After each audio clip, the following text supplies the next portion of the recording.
केरल में Nipah virus का प्रकोप बढ़ने से उत्तराखंड स्वास्थ्य विभाग अलर्ट मोड पर आ गया है। केरल से उत्तराखंड आने वाले और जाने वाले यात्रियों पर विभाग नजर बनाए हुए है। केरल में 6 मरीज मिलने और 2 मरीजों की मौत के बाद उत्तराखंड समेत कई राज्यों में अलर्ट जारी कर दिया गया। दून अस्पताल के चिकित्सा अधीक्षक डॉक्टर अनुराग अग्रवाल का कहना है कि निपाह वायरस के मामले उत्तराखंड में अब तक सामने नहीं आए हैं, लेकिन अगर किसी भी मरीज में निपाह वायरस जैसे लक्षण पाए जाते हैं तो जांच के लिए ऋषिकेश एम्स भी भेजा जाएगा।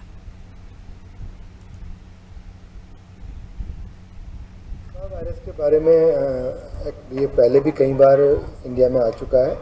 तो मेनली जहाँ बहुत ही ह्यूमिड एंड हॉट कंडीशन है, जैसे हमारा केरल है, तो इस तरह की जगह पर ज़्यादा इसके चांस रहते हैं। तो 2001 से लेकर अभी तक 6 बार ये आ चुका है और ये उसी एरिया में ही कंटेन रहा है। तो अभी एक अलर्ट आया है कि ये एक्चुअली काफ़ी तेज़ी से फैलने वाला फ्लू जैसा बुखार है, जिसमें ब्रेन अफेक्शन होने की वजह से दौरा पड़ना या बेहोशी आने वाली कंडीशन सीवियरिटी में जा सकती है। तो इसी में सभी इसी बात का अलर्ट है कि जो भी लक्षण इस तरह के सीरियस फ्लू टाइप के लक्षण हो तो उनको हम आइसोलेट करके रखें। 14 से 21 दिन तक का इसमें क्वारंटीन किया जाता है। ज्यादा जानकारी के लिए रुक कर लेते हैं।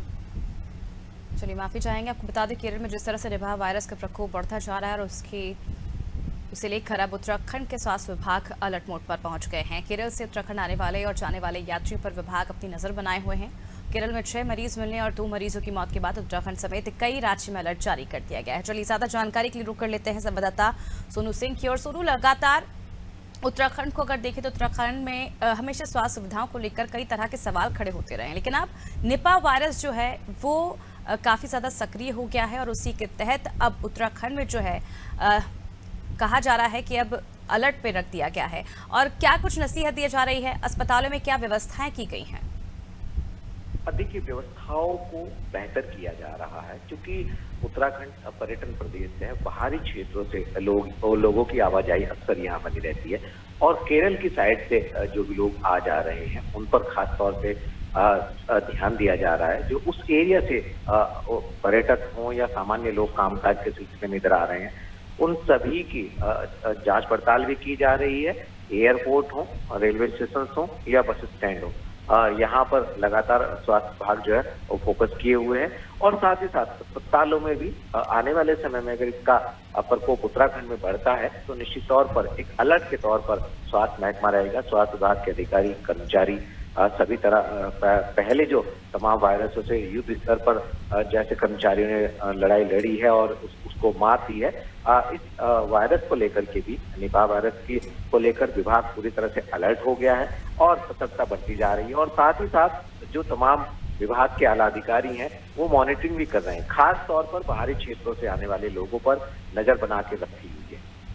बिल्कुल सुनो, जिस तरह से खासकर पहाड़ी क्षेत्रों की बात की जा रही है कि वहाँ पर नजर ज़्यादा बनाई हुई है। और अगर बात करें कोरोना काल की, तो कोरोना काल के वक्त उत्तराखंड के क्या हालात थे ये किसी से छुपे नहीं है। चाहे हम पिछले दिनों जब मौसम की वजह से जो डेंगू फैला था उसके बाद भी कई तरह के जो बातें हैं वो कही जा रही थी स्वास्थ्य विभाग की ओर से कि जो तमाम व्यवस्थाएं हैं वो की गई, लेकिन वो बातें कहीं ना कहीं खोखली साबित हुई थी। अब निपाह वायरस जिस तरह से एक्टिव हो गया है केरल में, और अगर हम बात करें पर्वतीय क्षेत्र की, तो वहाँ पर किस तरह के इंतजाम किए जा रहे हैं, क्योंकि ज़्यादातर हम देखते हैं कि उन इलाकों में डॉक्टर्स की सबसे ज़्यादा कमी देखने को मिलती है।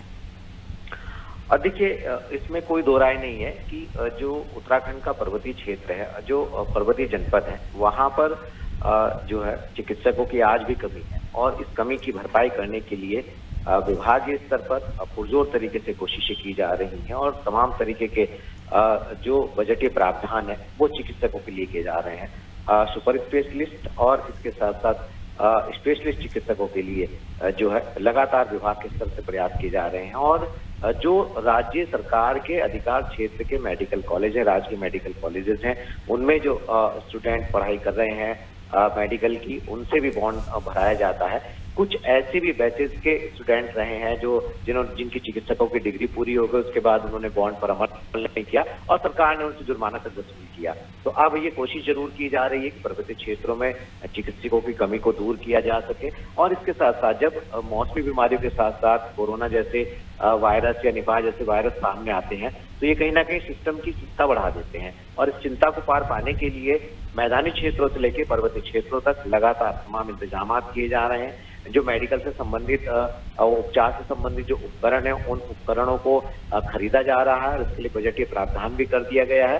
और जो स्टाफ की कमी है, स्टाफ की कमी को कैसे भरा जा सकता है, कैसे स्पेशलिस्ट चिकित्सक जो हैं, जो विशेषज्ञ चिकित्सक हैं, वो पर्वतीय क्षेत्रों में काम करेंगे, कैसे पर्वतीय क्षेत्रों की स्वास्थ्य सेवाएं बेहतर होंगी, इस पर फोकस किया जा रहा है। लेकिन समय लगेगा इसमें, और कोशिश यही की जा रही है कि इस वायरस से निपटने के लिए भी हर संभव प्रयास जो है वो विभागीय स्तर पर किए जा सके। बिल्कुल सोनू, क्योंकि जिस तरह से आप जानकारी दे रहे हैं कि जो हर संभव प्रयास हैं वो स्वास्थ्य विभाग की ओर से किए जा रहे हैं, लेकिन सवाल ये भी, जो लोग आ रहे हैं और जा रहे हैं केरल से, क्या उन लोगों की जांच उत्तराखंड में की जा रही है?